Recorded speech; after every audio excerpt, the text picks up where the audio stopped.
Waalaikumsalam warahmatullahi wabarakatuh. Nah, ini sudah dihimpun oleh teman-teman kita.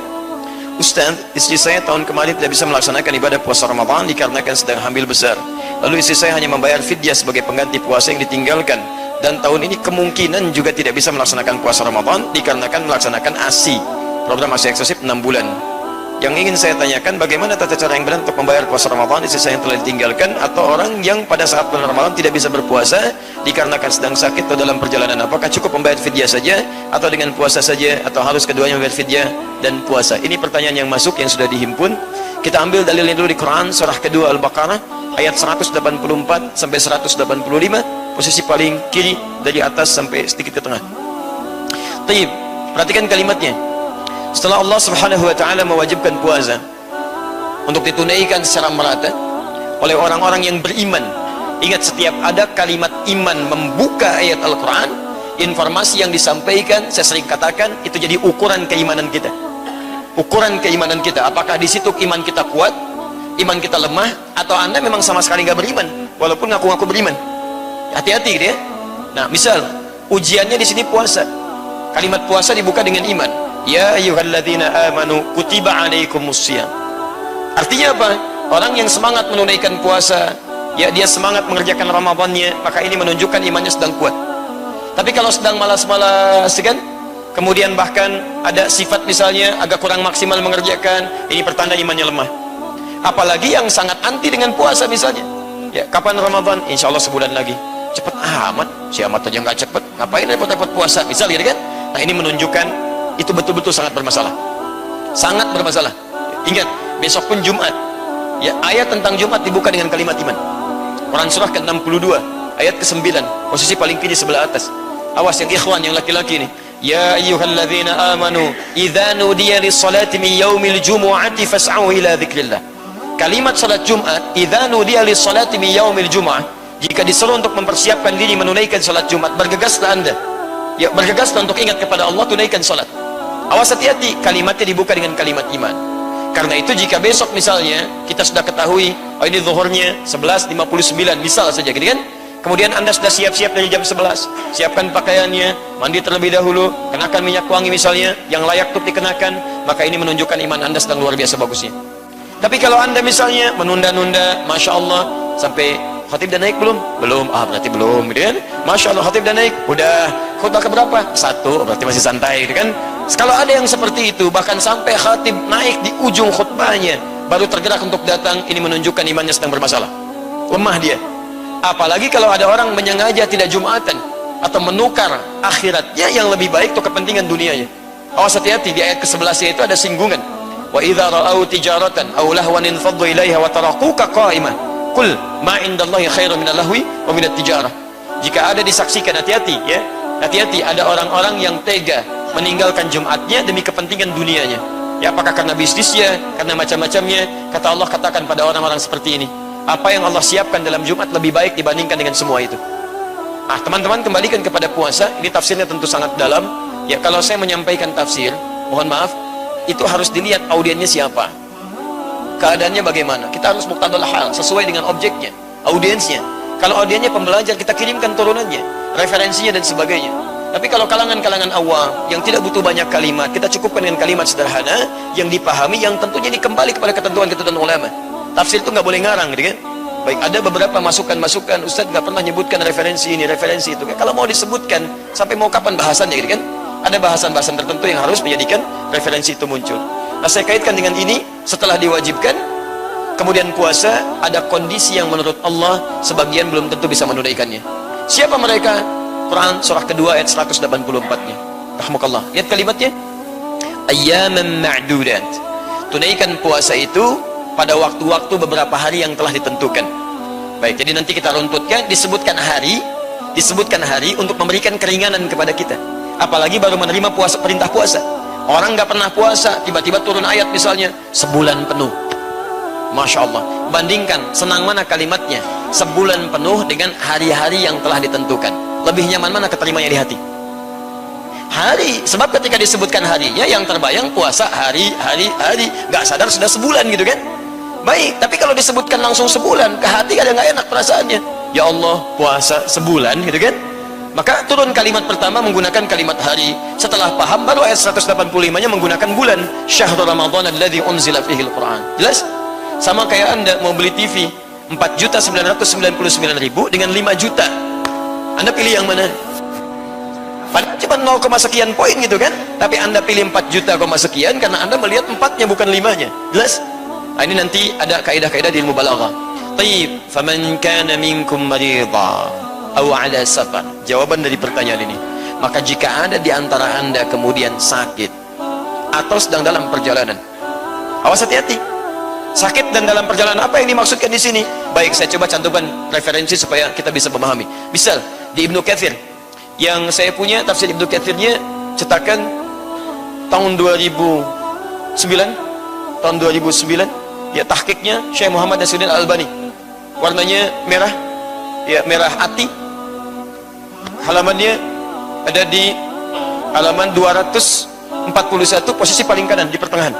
Baik, perhatikan kalimatnya. Ya, yang dimaksud dengan sakit di sini ada beberapa pendapat turunan dari para ulama. Dan pendapat ini nanti dinukil kembali. Saya sarankan kitab ini bagus banget.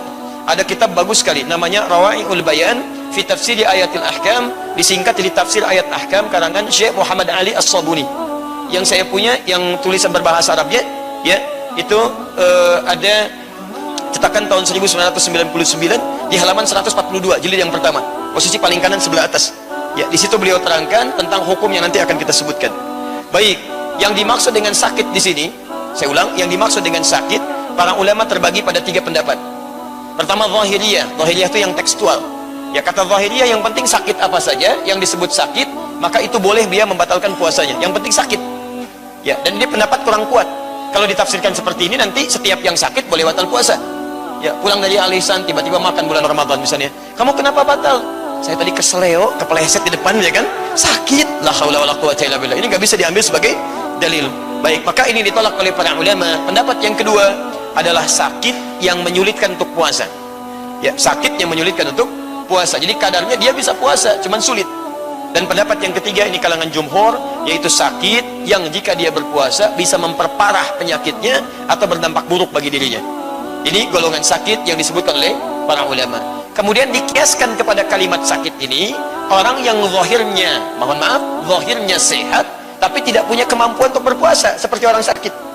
Siapa yang dikiaskan di sini? Di antaranya adalah orang yang tengah dalam keadaan mengandung, baik, dan itu pasti perempuan, dan juga dalam keadaan menyusui.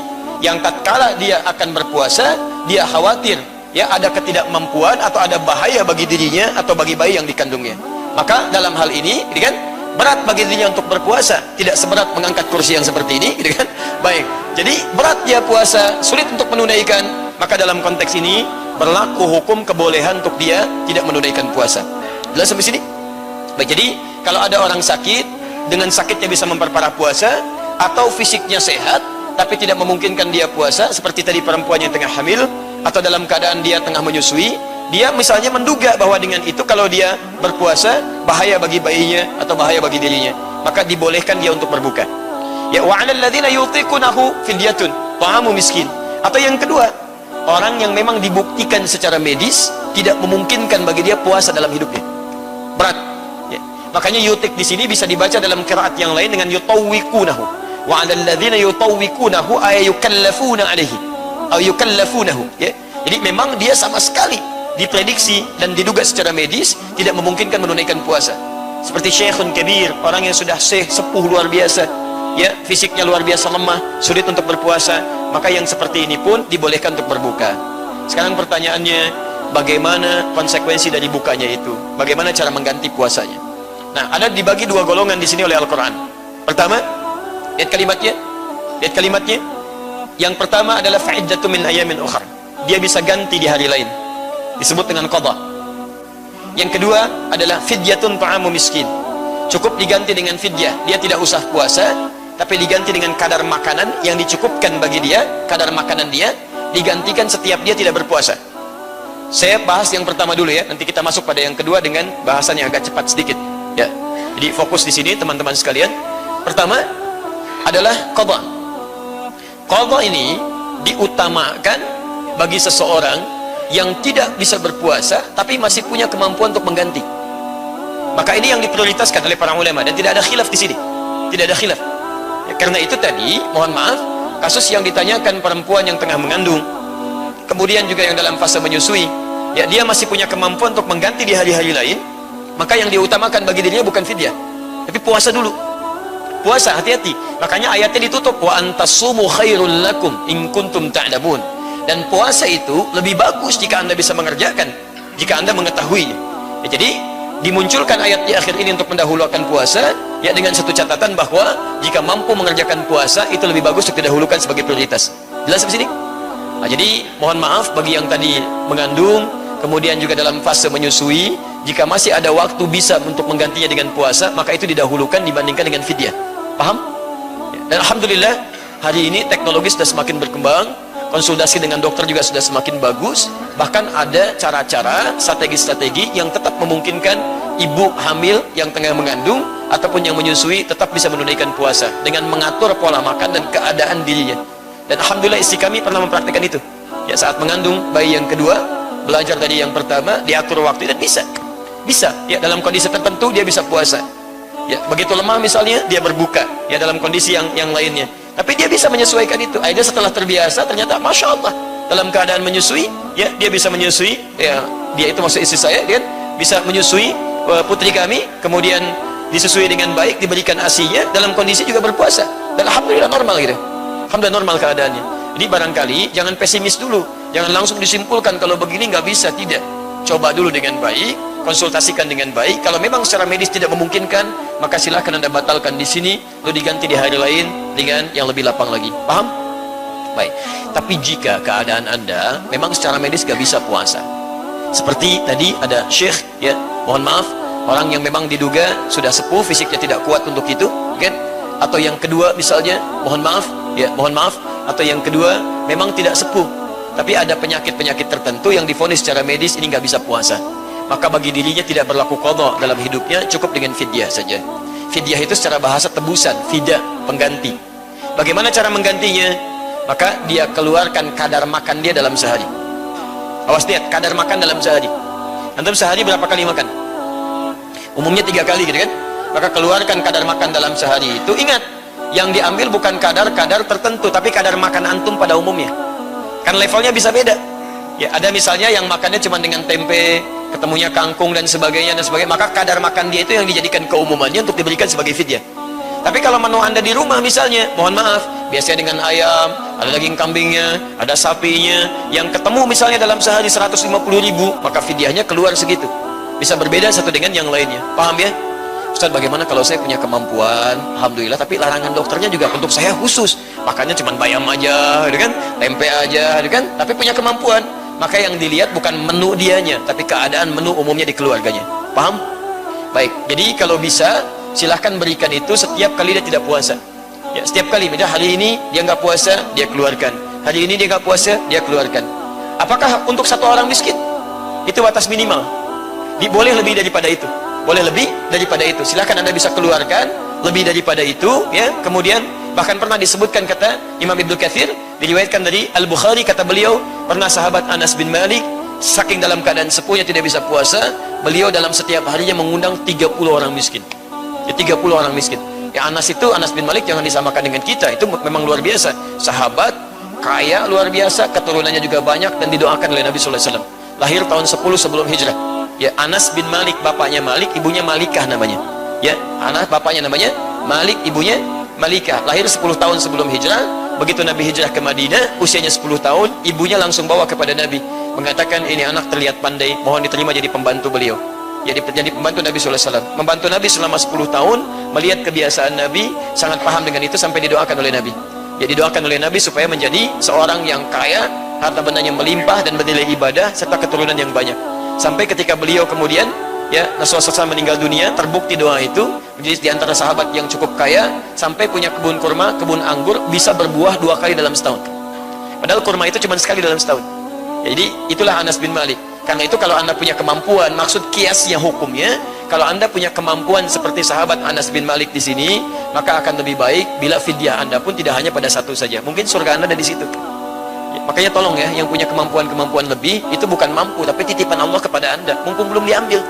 mudah bagi Allah menitipkan pada orang lain, tapi dititipkan pada Anda karena mungkin surga Anda ada di situ.